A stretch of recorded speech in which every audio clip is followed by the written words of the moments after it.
Imaginez un homme qui avait tout, beauté éclatante, richesse infinie, pouvoir absolu à la Mecque, et un lien de sang direct avec le prophète Muhammad sallallahu alayhi wa sallam. Pourtant, par pure haine et orgueil aveugle, il a tout perdu.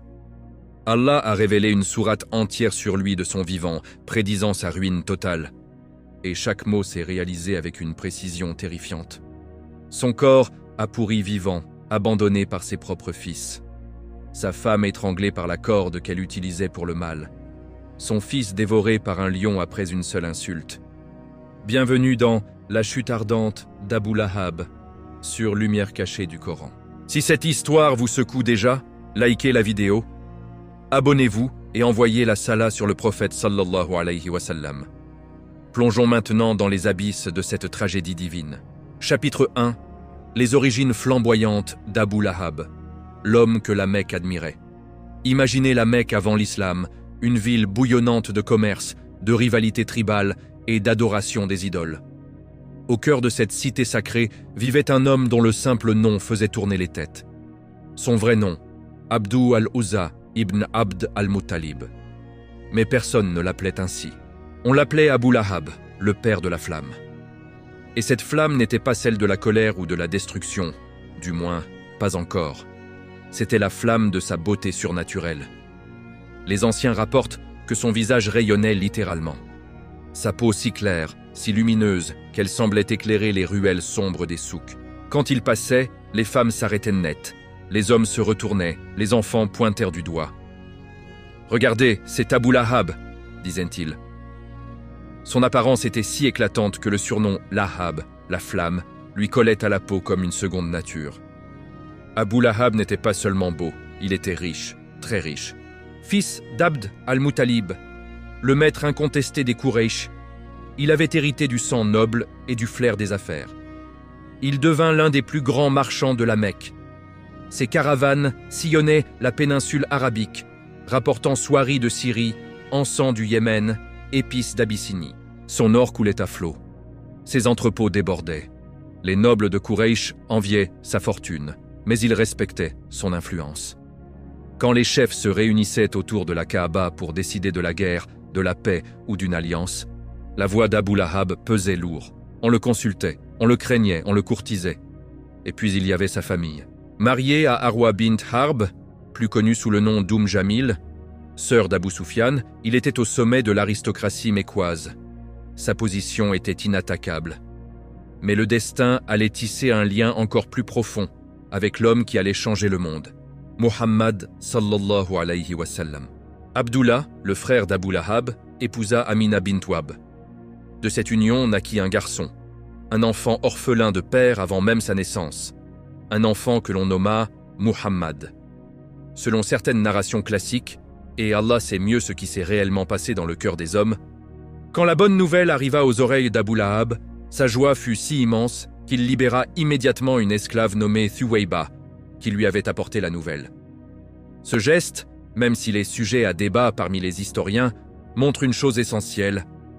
À cet instant précis, Abu Lahab n'avait aucune haine envers son neveu. Au contraire, il y avait de l'affection, de la fierté familiale. Les liens se resserrèrent encore. Les deux fils d'Abu Lahab, Utba et Utaïba, furent fiancés aux deux filles du prophète sallallahu alayhi wa sallam, Ruqayya et Kulthum, radiyallahu anhuma. Imaginez cela. Les petits-enfants d'Abu Lahab auraient été les petits-enfants du messager d'Allah. Les deux maisons étaient voisines. On partageait les repas, les fêtes, les affaires. On se saluait chaque matin. La vie semblait parfaite. Abu Lahab avait tout. La beauté qui fascinait, la richesse qui impressionnait, le pouvoir qui intimidait, et des liens familiaux avec celui que l'on appelait déjà Al-Amin, le digne de confiance. Personne n'aurait pu prédire que cet homme, adulé par toute une cité, deviendrait le symbole même de l'orgueil aveugle et de la haine la plus violente contre la vérité. Pourtant, le destin avait déjà commencé à écrire une autre histoire. Une histoire dont chaque mot serait gravé dans le livre d'Allah lui-même. Une sourate entière nommée d'après lui. Une condamnation prononcée de son vivant. Une prophétie qui ne laissait aucune issue. Mais pour l'instant, en ces années paisibles avant la révélation, Abu Lahab brillait comme une flamme dans la nuit mécoise. Une flamme si belle qu'elle allait bientôt devenir un brasier de destruction. Si cette première plongée dans les origines d'Abu Lahab vous a captivé, likez cette vidéo dès maintenant. Abonnez-vous à Lumière cachée du Coran pour ne manquer aucun épisode de cette série choc et envoyez la salate sur le prophète Muhammad sallallahu alayhi wa sallam. Dites-moi en commentaire quel chapitre vous voulez découvrir ensuite. On continue ensemble cette révélation terrifiante. Chapitre 2. Le jour où le monde mécois a basculé. L'avertissement sur le mont Safa. La Mecque sommeillait encore sous un soleil brûlant quand un ordre divin descendit du ciel. Une parole simple, mais qui allait déchirer des familles, briser des alliances et révéler les cœurs les plus secrets. Et avertis tes plus proches parents. Sourate Ash-Shu'ara 214. Muhammad sallallahu alayhi wa sallam, âgé de 40 ans, Al-Amin, l'homme qui n'avait jamais menti, reçut cette injonction. Il savait ce que cela signifiait. Il allait devoir affronter ceux qu'il aimait le plus. Et parmi eux, son oncle Abu Lahab.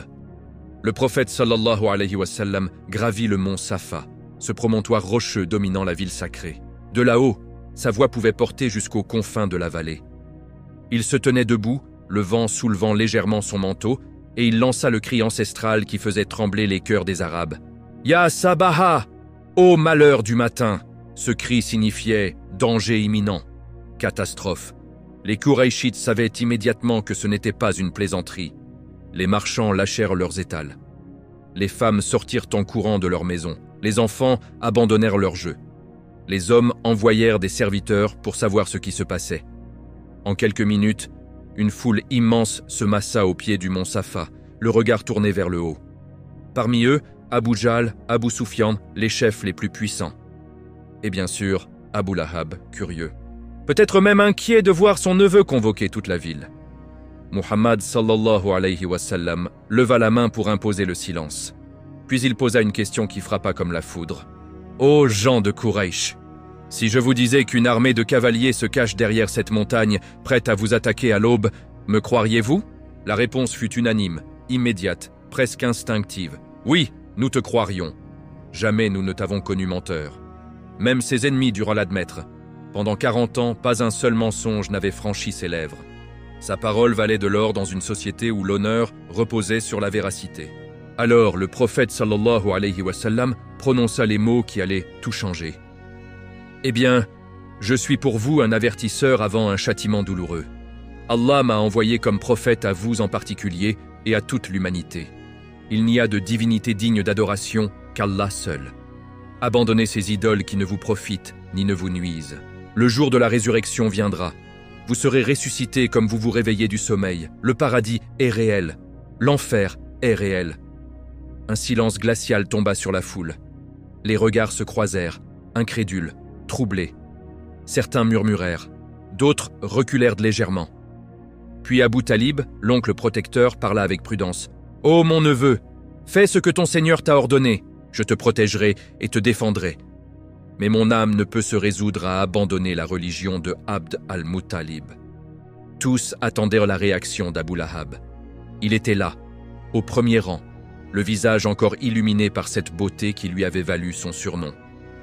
Mais ce jour-là, la flamme changea de couleur. Soudain, il explosa. Son visage vira au rouge sang.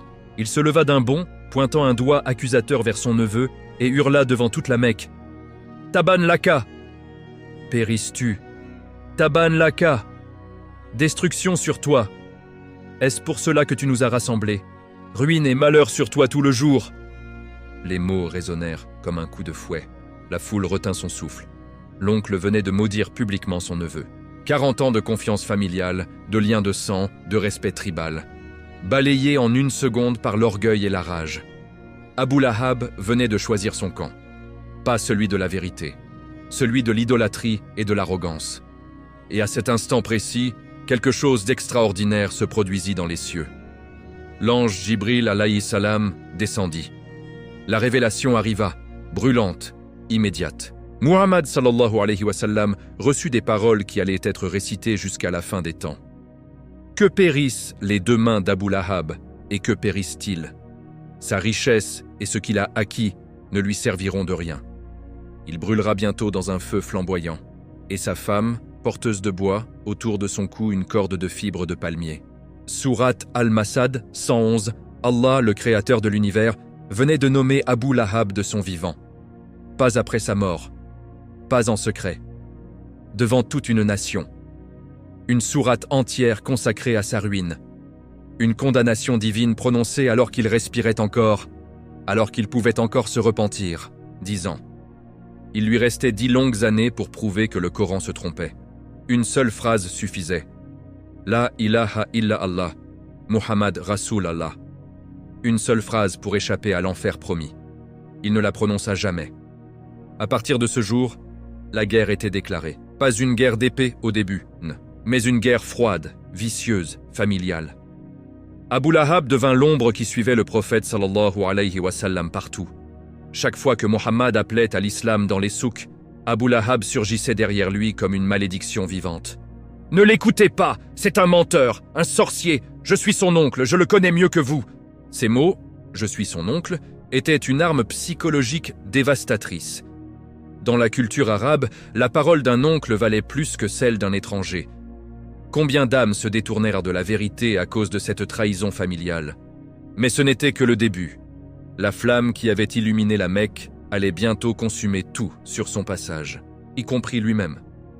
Si ce chapitre vous a glacé le sang et révélé la puissance terrifiante de la parole divine, likez cette vidéo immédiatement. Abonnez-vous à Lumière cachée du Coran pour ne rien manquer de cette série explosive et envoyez la salate sur le prophète Muhammad sallallahu alayhi wa sallam. Dites-moi en commentaire quel chapitre vous voulez ensuite. La chute ne fait que commencer. Chapitre 3. La guerre invisible. Comment Abu Lahab transforma sa famille en arme contre la vérité. Le mont Safa avait à peine fini d'échoer les cris de rage d'Abu Lahab que la vraie bataille commença. Pas avec des épées ou des lances, mais avec des mots empoisonnés, de l'argent sale et une haine familiale si viscérale qu'elle fit trembler même les plus endurcis de Quraïch. Abu Lahab comprit immédiatement le danger. Le message de son neveu n'était pas une simple invitation, c'était une menace existentielle pour tout ce qu'il représentait. Si les gens commençaient à croire que Muhammad sallallahu alayhi wa sallam était vraiment un prophète, alors les idoles tomberaient, les profits des pèlerins s'effondreraient et surtout, son propre statut de noble intouchable serait remis en question. Il décida donc de frapper là où ça faisait le plus mal, dans le cœur même de la famille. Dès le lendemain, Abu Lahab devint une ombre malfaisante. Chaque fois que le prophète sallallahu alayhi wa sallam s'approchait d'un groupe de marchands dans les souks, Abu Lahab surgissait comme par magie. Il se postait juste derrière, à quelques pas, et lançait sa voix tonitruante. « Ne l'écoutez pas, c'est un menteur, un fou, un sorcier qui veut vous séparer de la religion de vos pères. » Les curieux se retournaient. « Qui es-tu pour parler ainsi ?» demandait-on parfois. Et là, Abu Lahab frappait le coup fatal. « Je suis son oncle, je l'ai connu depuis sa naissance. Je sais mieux que quiconque ce qu'il est vraiment.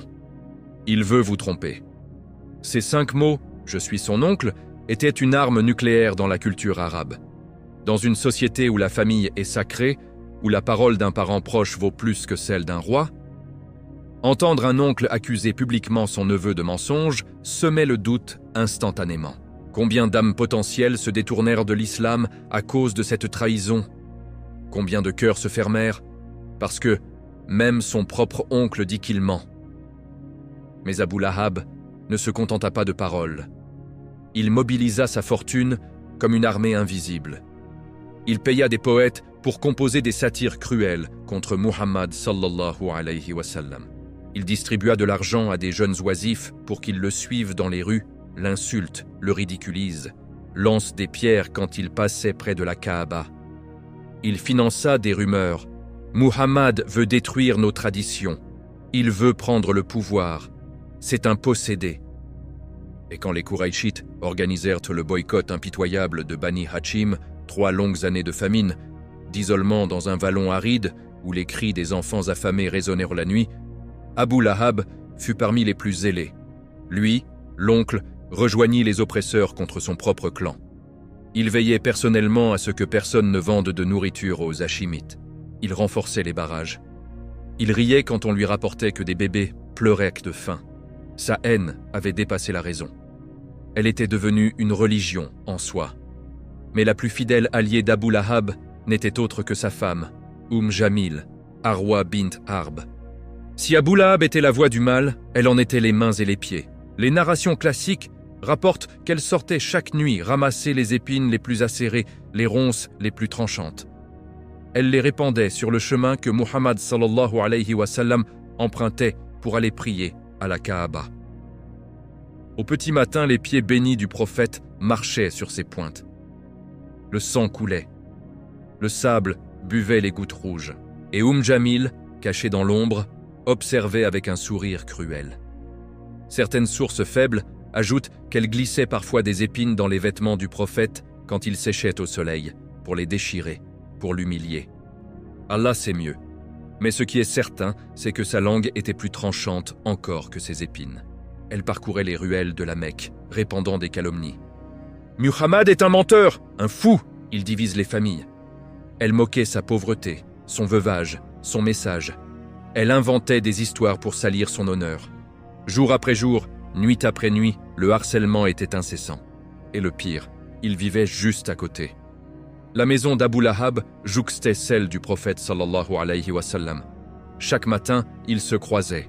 Chaque soir, ils entendaient les rires moqueurs de l'autre côté du mur. Imaginez la torture. Vos pires ennemis sont vos voisins immédiats. Ils complotent contre vous 24 heures sur 24. Ils vous observent. Ils vous haïssent. Et vous devez rester patient, endurer, prier. Il y eut des moments où même le prophète sallallahu alayhi wa sallam, dans sa patience surhumaine, leva les mains au ciel. Pas pour demander la mort immédiate de ses bourreaux, pas pour réclamer vengeance terrestre, mais pour implorer la justice divine. Ô Allah, juge entre nous et eux avec justice. Car il savait, la victoire temporaire de ce monde ne vaut rien face à l'éternité. Abu Lahab et Jamil pensaient gagner. Ils pensaient briser l'islam par la force de l'humiliation familiale. Ils se trompaient lourdement. Car Allah voyait tout. Et il préparait une réponse qui allait faire trembler les cœurs jusqu'au jour du jugement. Si ce chapitre vous a révélé à quel point la trahison familiale peut être dévastatrice et combien la patience du prophète sallallahu alayhi wa sallam était immense, likez cette vidéo sans hésiter. Abonnez-vous à Lumière cachée du Coran pour plonger plus profondément dans ces vérités cachées et envoyez la salate sur le prophète Muhammad sallallahu alayhi wa sallam. Dites-moi en commentaire quel chapitre vous voulez découvrir ensuite. La tragédie s'intensifie. Chapitre 4. Le déchirement des liens sacrés. Quand la haine brise les mariages et les familles. La haine d'Abu Lahab n'avait plus de limite. Après avoir transformé sa langue en arme et sa fortune en poison, il s'attaqua à ce qu'il y avait de plus sacré dans la société arabe. Les liens du mariage et l'honneur des enfants. Il décida de frapper le prophète sallallahu alayhi wa sallam, là où la douleur serait la plus profonde et la plus durable, à travers ses filles bien-aimées. Ses deux fils, Utba et Utaïba, étaient fiancés et selon certaines narrations, déjà mariés, à Ruqayya et Kulthum, radiyallahu anhuma, les deux filles du messager d'Allah. Ces unions n'étaient pas anodines, elles scellaient un lien de sang entre l'oncle et le neveu. Les petits-enfants d'Abu Lahab auraient porté le sang du prophète, sallallahu alayhi wa sallam.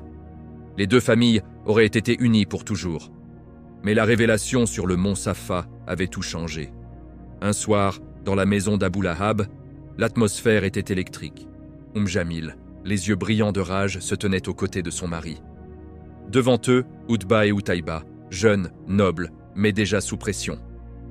Abu Lahab prit la parole d'une voix glaciale. « Vos têtes me sont interdites, tant que vous n'aurez pas divorcé des filles de Muhammad. » Les mots tombèrent comme une sentence de mort sociale. Dans la culture arabe, un père qui renie ainsi ses fils les condamne à l'exil familial, à la perte de l'héritage, à l'ostracisme total. Plus de maison, plus d'argent, plus de protection tribale. C'était la mort sociale. Jamil enfonça le clou, sa voix stridente. « Nous sommes menacés par le feu dans le Coran de Muhammad. Votre père et moi serons humiliés à cause de ces mariages. Divorcez-les sur le champ ou ne revenez jamais dans cette maison. » Utba et Utaïba se regardèrent, déchirés. D'un côté, leur père et leur mère, piliers de leur monde. De l'autre, 2 jeunes femmes pieuses, filles du prophète sallallahu alayhi wa sallam, qui n'avaient commis aucun tort. Mais la peur de perdre tout, statut, richesse, avenir, fut plus forte. Les Qurayshites virent là une opportunité en or. Ils approchèrent les 2 jeunes hommes avec des promesses alléchantes. « Divorcez-les, et nous vous marierons à la plus belle, à la plus noble, à la plus riche des femmes de Quraysh. Choisissez qui vous voulez. Laissez Muhammad avec ses filles et prenez ce que vous méritez vraiment. » Utba céda rapidement. Il divorça Kulthum radiallahu anha avant même que le mariage ne soit consommé. Une petite miséricorde d'Allah. Utayba fit de même avec Ruqayya radiallahu anha. Bien que certaines narrations rapportent qu'il montra moins d'enthousiasme, peut-être un reste de scrupules. Mais Allah ne laisse jamais ses serviteurs dans l'humiliation. Peu après ces séparations douloureuses, il accorda à Ruqayya et Kulthum un époux d'exception. Uthman ibn Affan radiyallahu anhu. D'abord Ruqayya, puis après sa mort, Kulthum. C'est ainsi qu'Uthman reçut le surnom glorieux de Dhu an-Nurayn, le possesseur des 2 lumières. Ce que la haine avait brisé, Allah le remplaça par quelque chose de bien supérieur. Utayba, cependant, ne s'arrêta pas au divorce. Grisé par l'approbation paternelle et l'encouragement des Qurayshites, il décida d'aller plus loin. Un jour, il se rendit là où le prophète sallallahu alayhi wa sallam enseignait, entouré de ses compagnons. Devant tout le monde, il cria d'une voix forte et méprisante « Ô Mohammed, je divorce de ta fille. » Puis, pour parachever l'humiliation publique, il ajouta des mots qui firent frémir l'assemblée. « Et je m'insurge contre ton Seigneur. Je rejette par l'étoile quand elle descend, moquant ouvertement la sourate An-Najm et le voyage nocturne du prophète sallallahu alayhi wa sallam. » Certains rapports ajoutent qu'il cracha en direction du prophète ou l'insulta violemment.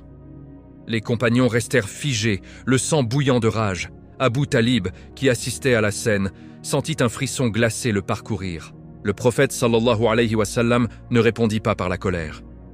Il ne lança pas de malédiction immédiate. Il leva simplement ses mains bénies vers le ciel et fit une dua précise, calme mais lourde de conséquences. « Ô Allah, envoie contre lui l'un de tes chiens. » Abu Talib pâlit instantanément. Il murmura à son neveu, « Ô mon neveu, cette dua m'inquiète pour le fils de mon frère. » Utayba, lui, éclata de rire. Il se moqua de la supplication, tourna les talons et partit la tête haute, convaincu d'avoir remporté une victoire éclatante. Il ignorait totalement que ces mots allaient se réaliser de la manière la plus terrifiante imaginable. Quelques jours plus tard, une caravane partit vers la Syrie, où Utayba y était. Abu Lahab aussi. Et la peur avait déjà commencé à ronger le cœur de l'oncle arrogant. Car la dua du prophète sallallahu alayhi wa sallam n'était pas une simple parole. C'était un décret divin en attente d'exécution. Si ce chapitre vous a bouleversé par la cruauté d'un père contre ses propres enfants, et la patience infinie du prophète sallallahu alayhi wa sallam, likez cette vidéo tout de suite. Abonnez-vous à Lumière cachée du Coran pour assister à la suite de cette descente aux enfers et envoyez la salat sur le prophète Muhammad sallallahu alayhi wa sallam. Dites-moi en commentaire quel chapitre vous voulez ensuite. Le châtiment approche. Chapitre 5. La dua qui fit trembler le désert. La mort terrifiante d'Utayba dévoré par le chien d'Allah.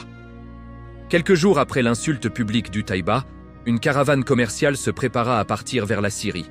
Les chameaux étaient chargés d'encens, de cuir et d'épices. Les marchands riaient, négociaient, planifiaient à leur profit.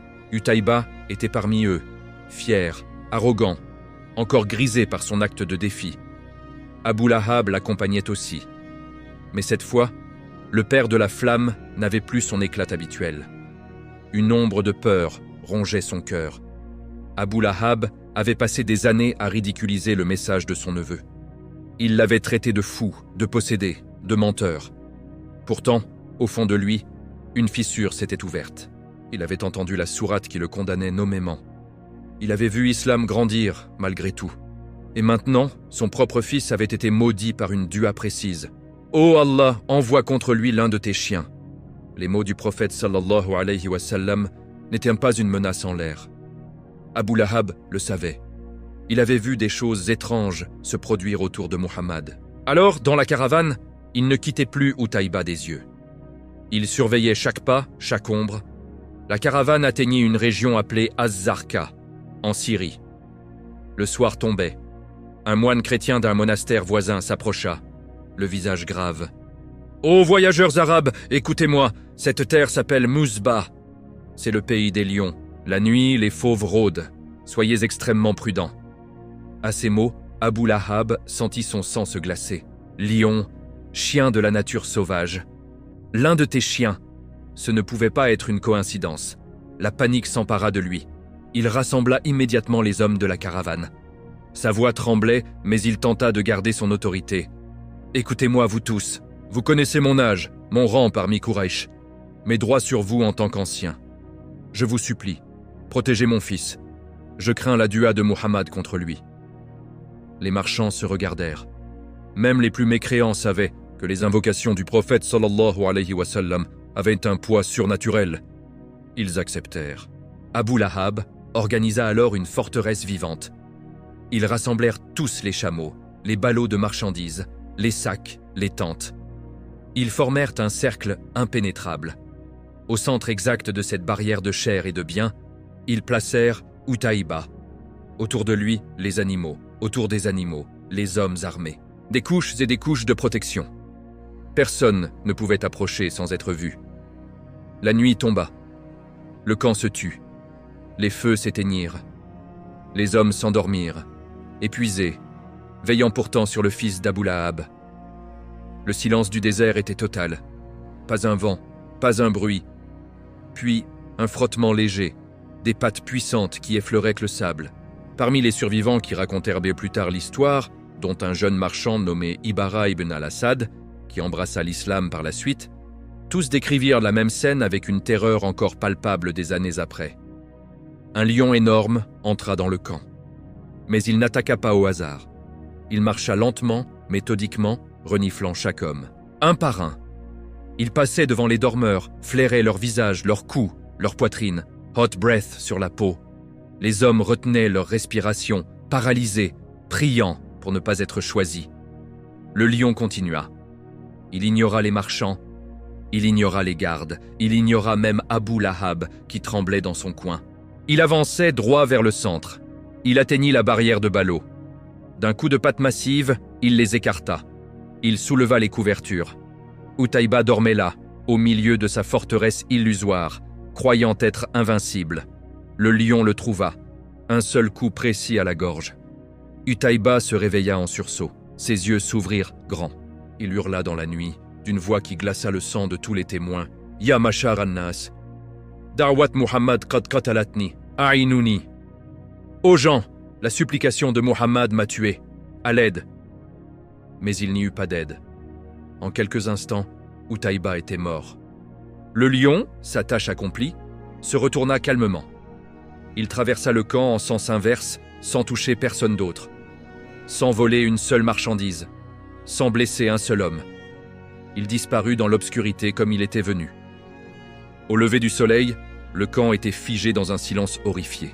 Le corps d'Utaïba gisait au centre, la gorge ouverte. Les hommes se regardaient, incrédules. Ce n'était pas une attaque animale ordinaire, c'était une exécution divine. Un lion envoyé pour une seule personne, parmi des dizaines, parmi des centaines de proies potentielles. La nouvelle se répandit comme une traînée de poudre jusqu'à la Mecque. Les témoins rentrèrent et racontèrent. Personne ne pouvait nier.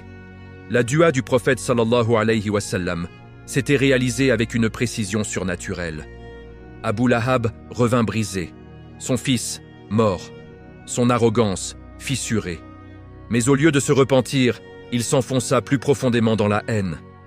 Il avait vu le doigt d'Allah, et il choisit de le défier encore. Pourtant, le décret était clair. Quiconque s'oppose à la vérité finit consumé par elle. Si ce chapitre vous a fait frissonner par la précision terrifiante du châtiment divin, likez cette vidéo immédiatement.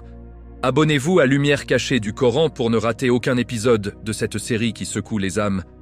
Et envoyez la salate sur le prophète Muhammad sallallahu alayhi wa sallam. Dites-moi en commentaire quel chapitre vous voulez ensuite. Le feu se rapproche. Chapitre 6. le châtiment qui ronge de l'intérieur, la maladie hideuse et la mort solitaire d'Abu Lahab. Après la mort effroyable du Taïba, dévoré par le lion au milieu d'une forteresse humaine, Abu Lahab rentra à la Mecque le cœur en cendres. Son fils unique, ou du moins l'un de ses deux héritiers, gisait mort dans le désert syrien. La nouvelle s'était répandue comme un feu de brousse. La dua du prophète sallallahu alayhi wa sallam avait frappé avec une précision divine. Pourtant, au lieu de plier le genou, Abu Lahab choisit l'aveuglement total. Il s'enferma dans sa haine, refusant de voir le signe évident que même les plus sceptiques commençaient à murmurer « Muhammad ne ment pas !» et ses invocations se réalisent. Les années passèrent, l'hégire eut lieu. Les musulmans s'installèrent à Médine. La tension monta jusqu'à la bataille de Badr en 624. Quraïsh mobilisa une armée immense, 1000 hommes, les meilleurs guerriers, armés jusqu'aux dents, assoiffés de vengeance. Abu Lahab, l'un des ennemis les plus acharnés de l'islam, aurait dû être en tête de file. Sa richesse, son influence, sa voix tonitruante l'y obligeaient. Mais quand l'heure vint de partir, il resta cloué sur place. Certains rapports mentionnent un cauchemar terrifiant qui le paralysa. D'autres disent qu'il invoqua une maladie subite. La vérité était plus simple et plus lâche, la peur. La peur viscérale d'affronter celui dont les Duas tuaient déjà son propre fils. Abu Lahab, le père de la flamme, le grand marchand courageux dans les souks, devint soudain un poltron. Au lieu de combattre, il paya un remplaçant. 4000 dirhams à Al-As ibn Hisham, frère d'Abu Jahl, pour prendre sa place sur le champ de bataille. Il resta à la Mecque, près de la Kaaba, priant ses idoles pour une victoire écrasante de Quraïsh. Mais Allah avait décrété autre chose. Badr fut un massacre pour les mécréants. 3 contre 1, les musulmans laminèrent l'armée quraïchite. 70 tués parmi les plus nobles, dont Abu Jahl lui-même. 70 prisonniers. Et le substitut payé par Abu Lahab, tué de la main d'Omar ibn al-Khattab, radiyallahu anhu. Quand les survivants rentrèrent en boitant, couverts de sang et de poussière, ils apportèrent la nouvelle à Abu Lahab.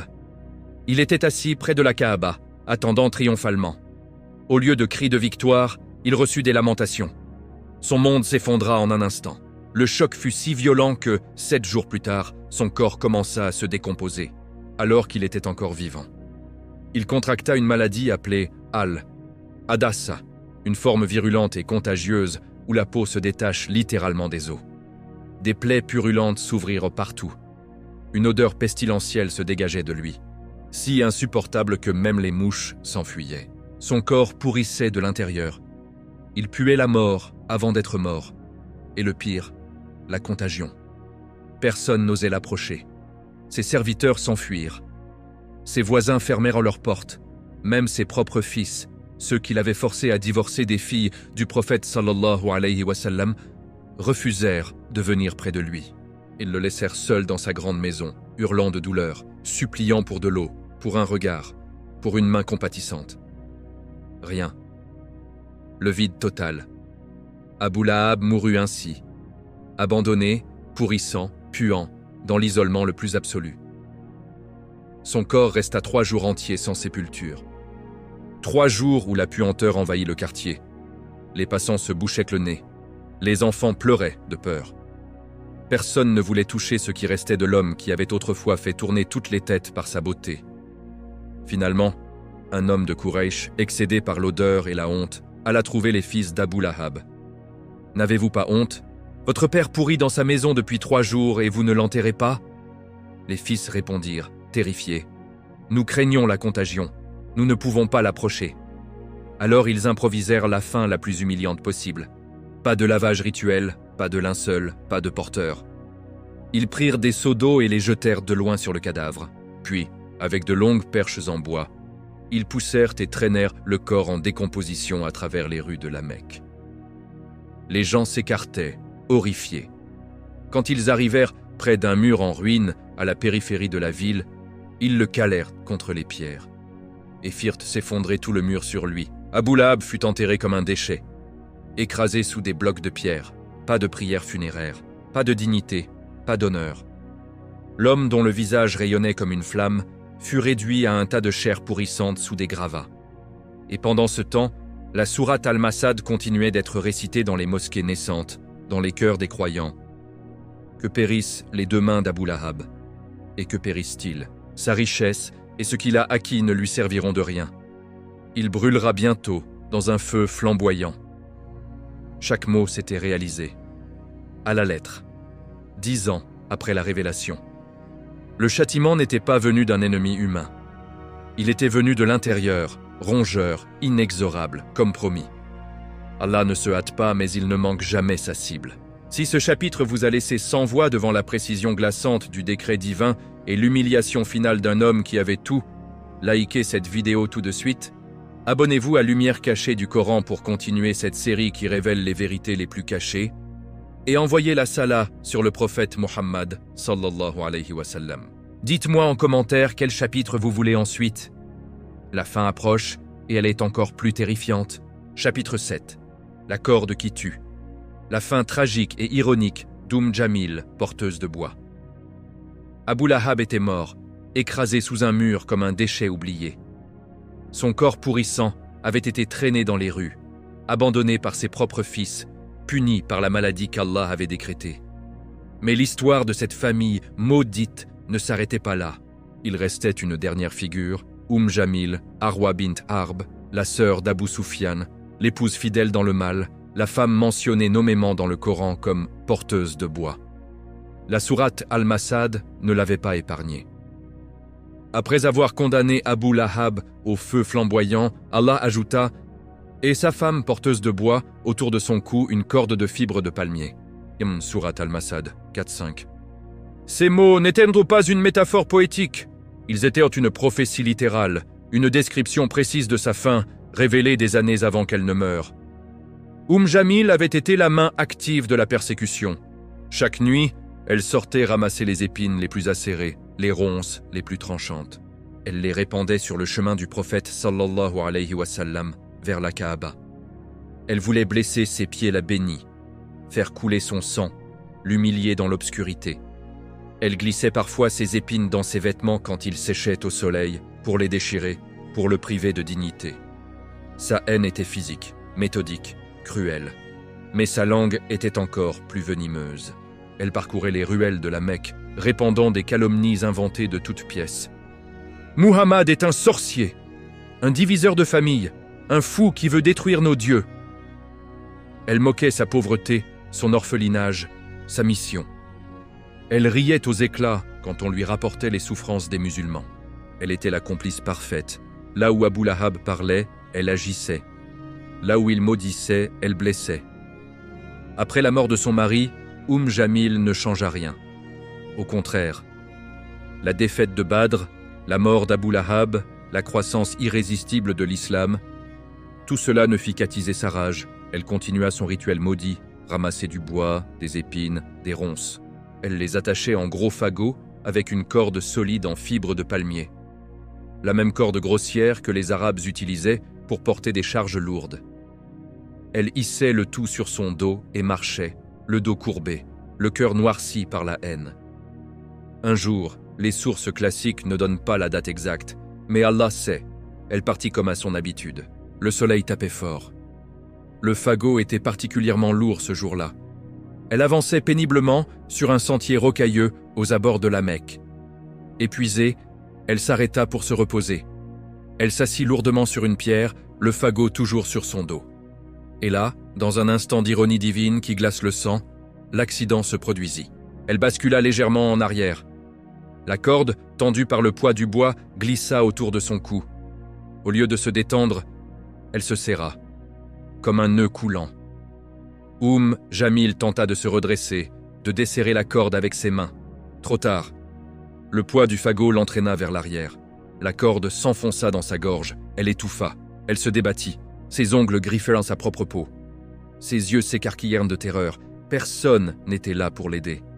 Elle mourut seule, étranglée par la même corde qu'elle utilisait pour porter ses épines maléfiques. La prophétie s'était accomplie à la lettre. Autour de son cou, une corde de fibres de palmier. Pas une corde imaginaire, pas une métaphore pour l'enfer. Une corde réelle, grossière, qui l'avait tuée exactement comme le Coran l'avait annoncé des années plus tôt. Son corps fut retrouvé plus tard par des passants, le fagot d'épines encore attaché à son dos, la corde toujours serrée autour de son cou, marquée dans sa chair. Les gens murmurèrent, horrifiés. Même les mécréants de Quraïch comprirent, c'était un signe, un châtiment direct.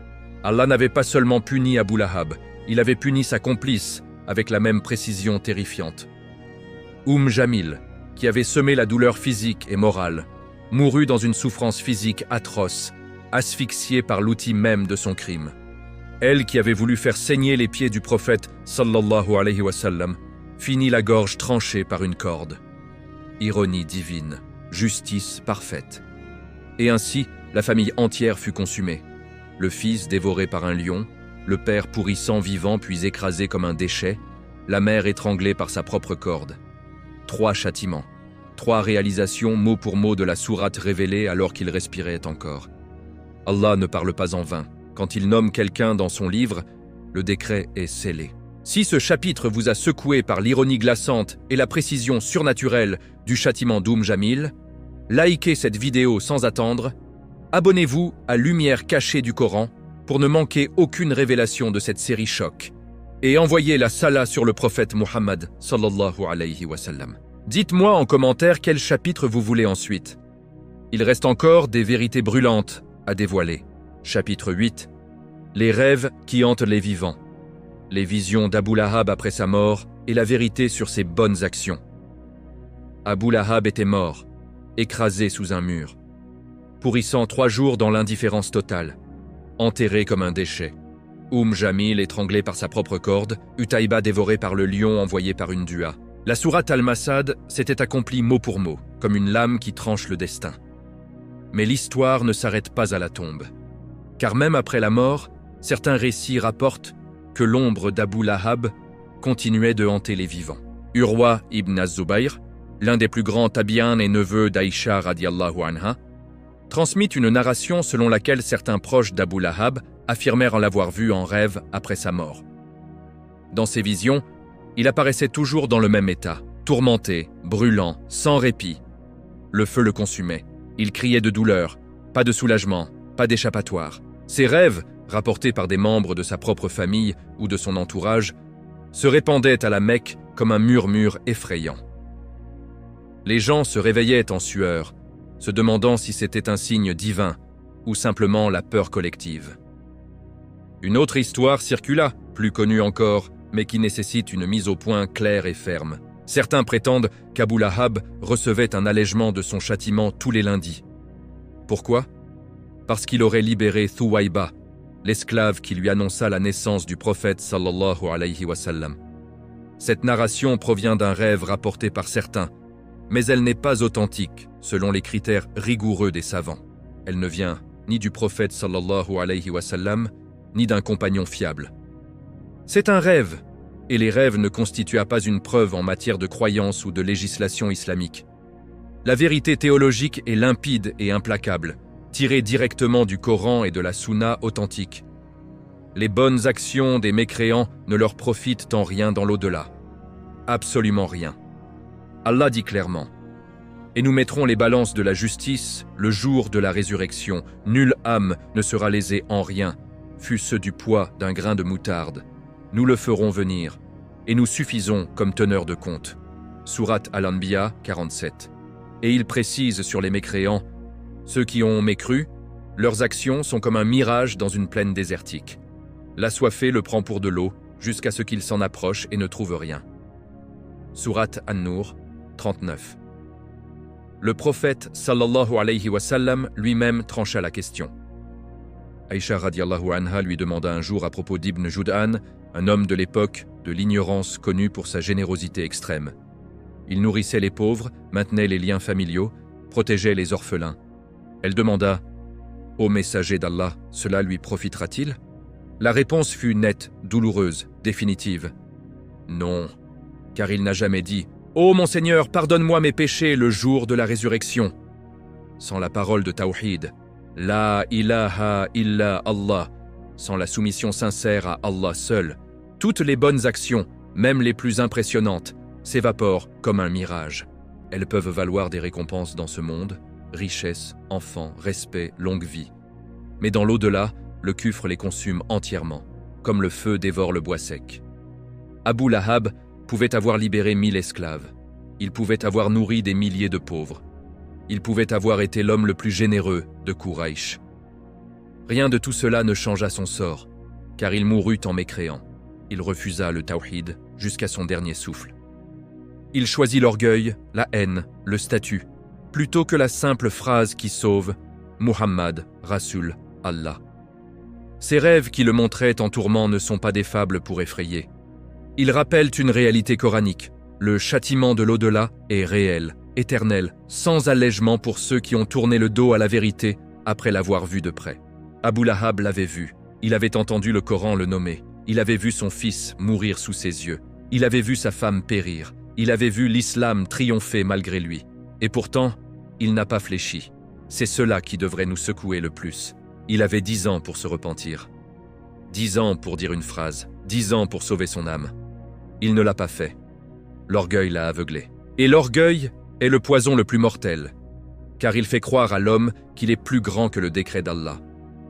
Aujourd'hui, la sourate Al-Masad est récitée dans le monde entier. Des millions de bouches prononcent son nom en prière. Chaque fois que l'on récite « Taba yada Abi Lahabin wa taba », on rappelle que personne n'échappe au jugement divin. Ni la beauté, ni la richesse, ni le pouvoir, ni même les liens de sang avec le prophète sallallahu alayhi wa sallam. Que ces rêves et ces vérités nous rappellent, la mort n'est pas la fin. Elle est le début du vrai conte. Et seul le tawhid sincère sauve de l'enfer promis. Si ce chapitre vous a fait réfléchir à la vanité des bonnes actions sans foi et à l'horreur d'un châtiment éternel, likez cette vidéo tout de suite. Abonnez-vous à Lumière cachée du Coran pour explorer encore plus de ces vérités cachées qui secouent les cœurs. Et envoyez la salate sur le prophète Muhammad sallallahu alayhi wa sallam. Dites-moi en commentaire quel chapitre vous voulez ensuite. Nous approchons de la conclusion et elle est puissante. Chapitre 9, la leçon éternelle. Pourquoi Abu Lahab avait tout pour se sauver? Et pourquoi il a tout perdu? Abu Lahab n'était pas un inconnu marginal. Il n'était pas un ennemi anonyme tapi dans l'ombre. Il était au cœur même de la famille du prophète sallallahu alayhi wa sallam. Il avait grandi avec Abdullah, le père du messager. Il avait vu naître Muhammad, l'avait connu enfant, adolescent, jeune homme. Il l'avait vu grandir en Al-Amin, l'homme de confiance absolue, celui dont personne à la Mecque ne pouvait dire « il a menti un seul jour ». Pendant 40 ans, Muhammad sallallahu alayhi wa sallam n'avait jamais proféré un mensonge. Pas un seul. Même ses ennemis les plus acharnés, Abu Jahl, Abu Lahab lui-même, devaient l'admettre sur le mont Safa. Nous te croirions si tu nous disais qu'une armée arrive derrière la montagne. Cette honnêteté totale n'était pas un secret. C'était un fait gravé dans la pierre de la société mécoise. Abu Lahab le savait mieux que quiconque. Il vivait à côté de lui. Il partageait des repas avec lui. Il avait fait des affaires avec lui. Ses fils avaient été fiancés à ses filles. Il avait vu les miracles se produire sous ses yeux. Le Coran qui descendait, les prédictions qui se réalisaient, l'islam qui grandissait malgré la torture, le boycott, les assassinats tentés. Il avait entendu la sourate entière sur lui, prononcée alors qu'il était encore vivant, en pleine santé, riche et puissant. Que périssent les 2 mains d'Abu Lahab, et que périsse-t-il? Sa richesse ne lui servira de rien, ni ce qu'il a acquis. Il brûlera dans un feu flamboyant. Et sa femme, porteuse de bois, autour de son cou une corde de fibres de palmier. 10 ans. 10 longues années entre la révélation de cette sourate et sa mort. 10 ans pour faire mentir le Coran. 10 ans pour prouver qu'Allah se trompait. Il suffisait d'une seule phrase, prononcée avec sincérité. La ilaha illa Allah, Muhammad Rasul Allah. Une phrase courte, une phrase simple. Une phrase que des milliers d'esclaves, de pauvres, d'orphelins prononçaient sans hésiter, au prix de leur vie parfois. Abu Lahab avait tout pour la dire. Il connaissait la vérité de l'intérieur. Il avait vu l'intégrité absolue de son neveu. Il avait assisté à la mort de son fils après une dua précise. Il avait vu sa femme périr exactement comme annoncé. Il avait vu Badr écraser Quraïch malgré leur supériorité. Il avait vu l'islam survivre à tout, famine, boycott, complot, assassinat. Et pourtant, il n'a pas dit cette phrase. Pourquoi? Parce que l'orgueil est le plus grand voile qui existe. L'orgueil l'aveugle plus que la nuit la plus noire. Abu Lahab avait trop à perdre. Son statut de noble, son influence sur Quraysh, son argent qui coulait à flot, le respect qu'on lui témoignait dans les assemblées, la peur qu'il inspirait. Dire « Mohammed est le messager d'Allah » signifiait tout abandonner. Admettre qu'il s'était trompé pendant des années, qu'il avait persécuté son propre neveu, qu'il avait trahi sa famille, qu'il avait servi des idoles muettes. L'orgueil lui murmura « Si tu te soumets maintenant, tu perds tout. Tu deviendras un faible aux yeux de tous. » Et il écouta cette voix intérieure jusqu'à son dernier souffle. Le résultat, son fils dévoré par un lion envoyé par une dua, son corps pourrissant vivant, peau se détachant des os, abandonné par ses propres enfants. 3 jours de décomposition sans que personne ne touche son cadavre. Enterré sous un mur effondré, comme un tas d'ordures, et dans l'au-delà, le feu promis, éternel, sans allègement. Abu Lahab avait tout, beauté, richesse, pouvoir, lien familial avec le prophète sallallahu alayhi wa sallam. Il a tout perdu parce qu'il a choisi l'orgueil plutôt que la soumission. Une seule phrase l'aurait sauvé, il l'a refusé. Cette histoire n'est pas seulement celle d'un homme du 7e siècle, c'est un miroir pour nous tous. Aujourd'hui encore, combien refusent la vérité parce qu'elle demande d'humilier leur ego? Combien préfèrent leur statut, leur argent, leur réputation, plutôt que de dire « Je témoigne qu'il n'y a de divinité que Allah et que Muhammad est son messager. » Allah nous met en garde dans son livre. Et ne soyez pas comme ceux qui ont oublié Allah. Alors, il leur a fait oublier leurs propres âmes. Surat Al-Hashr 19.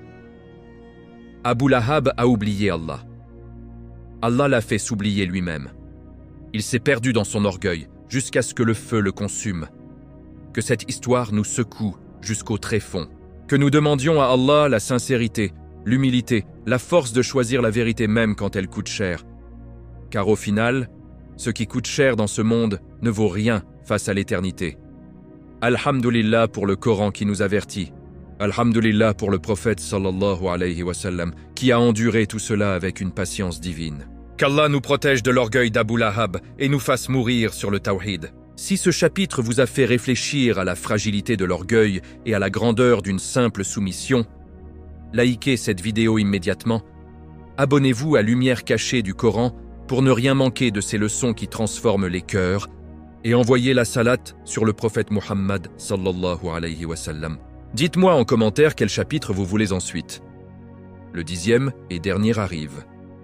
Et il va vous marquer à jamais. Chapitre 10. La conclusion qui brûle encore les cœurs. Abu Lahab, l'avertissement vivant pour chaque âme. Nous arrivons au bout de cette descente dans les ténèbres. Abu Lahab n'est plus un simple personnage historique. Il est devenu un miroir impitoyable que le Coran tend à chaque génération. Un homme qui avait tout, une beauté qui illuminait la Mecque, une fortune qui faisait plier les regards, un pouvoir qui faisait taire les assemblées, un lien de sang direct avec le plus grand des hommes, Muhammad sallallahu alayhi wa sallam. Et pourtant, il a tout perdu. Pas par accident, pas par malchance, par un choix délibéré, l'orgueil. Regardons une dernière fois ce qu'il a refusé. Il a refusé une seule phrase qui aurait pu l'arracher aux flammes. La ilaha illa Allah, Muhammad Rasoul Allah. Il l'a entendu 1000 fois. Il l'a vu dans les yeux des esclaves qui se convertissaient. Il l'a vu dans les larmes des mères qui perdaient leurs fils pour cette parole. Il l'a vu dans la victoire de Badr, dans la croissance irrésistible de l'islam, malgré ses efforts acharnés pour l'étouffer. Il avait 10 ans pour la prononcer. 10 années entières après que le Coran l'ait nommé, condamné, promis au feu. 10 ans pour changer de camp, pour s'humilier devant Allah, pour sauver son âme. Il n'a pas pu. Ou il n'a pas voulu. Et entre les deux, il n'y a aucune différence. Le Coran ne ment pas. Quand Allah dit « il brûlera dans un feu flamboyant », ce n'est pas une menace vague. C'est un décret déjà exécuté dans le livre éternel. Et chaque détail s'est réalisé avec une précision qui glace le sang. Son fils, Utaïba, tué par l'un des chiens d'Allah. Un lion qui traversa une caravane entière pour le trouver au centre d'une forteresse de chair et de ballots. Lui-même, Abu Lahab, pourrissant vivant, peau se détachant des os, odeur insoutenable, abandonné par ses propres enfants, traîné avec des perches comme un animal mort, écrasé sous un mur comme un déchet, sa femme Jamil, étranglée par la corde de palmier qu'elle utilisait pour porter ses épines maléfiques, exactement comme le Coran l'avait décrit. Autour de son cou, une corde de fibres de palmier. 3 châtiments. 3 preuves vivantes que la parole d'Allah ne faillit jamais. Aujourd'hui, la sourate Al-Masad est récitée dans des millions de cœurs. Chaque fois que l'on dit « Tabba yada abi lahabin wa tabba », on rappelle que personne n'échappe au décret divin. Ni la beauté qui s'éteint, ni la richesse qui s'évapore, ni le pouvoir qui s'effondre, ni même le sang du prophète sallallahu alayhi wa sallam qui coule dans les veines. Abu Lahab est l'exemple parfait de ce que l'orgueil peut faire à une âme. Il avait tout pour être honoré jusqu'au jour du jugement. Il a tout sacrifié pour préserver son ego, et l'ego l'a conduit directement au feu. Mais cette histoire n'est pas là pour nous terrifier seulement. Elle est là pour nous sauver. Elle nous dit « Ne laissez pas l'orgueil vous aveugler quand la vérité est claire. Ne valorisez pas le regard des gens plus que le regard d'Allah. Ne repoussez pas le tawhid par peur de perdre votre statut, votre argent, vos amis. Souvenez-vous, une seule phrase sincère peut effacer des décennies de haine. Une seule phrase peut ouvrir les portes du paradis. Ô Allah, protège-nous de l'orgueil d'Abu Lahab. Ô Allah, fais-nous mourir sur la parole La ilaha illa Allah, Muhammad Rasulallah. Ô Allah, accorde-nous la sincérité, l'humilité, la force de choisir la vérité même quand elle coûte cher. Ô Allah, fais que cette série, la chute ardente d'Abu Lahab, soit une cause de guidance pour chaque cœur qui l'écoute. Alhamdulillah pour le Coran qui nous avertit avant qu'il ne soit trop tard. Alhamdulillah pour le prophète sallallahu alayhi wa sallam qui a enduré l'insupportable avec une patience divine. Alhamdulillah pour chaque leçon tirée de cette tragédie familiale qui nous rapproche de toi. Que la paix et les bénédictions d'Allah soient sur Muhammad, sa famille, ses compagnons, et sur tous ceux qui suivent sa voie jusqu'au jour de la résurrection. Si cette conclusion vous a touché au plus profond de l'âme, si elle vous a rappelé que le temps presse et que l'orgueil est notre plus grand ennemi, likez cette vidéo dès maintenant. Abonnez-vous à Lumière cachée du Coran pour ne manquer aucune lumière qui sort des ténèbres du Coran. Activez la cloche, partagez cette série autour de vous et envoyez la salat sur le prophète Muhammad sallallahu alayhi wa sallam en abondance. Dites-moi en commentaire, quelle leçon d'Abu Lahab vous a le plus marqué? Et si vous voulez une timeline complète de la série ou un autre sujet brûlant sur les lumières cachées du Coran, je suis prêt. Qu'Allah nous guide tous. Amin.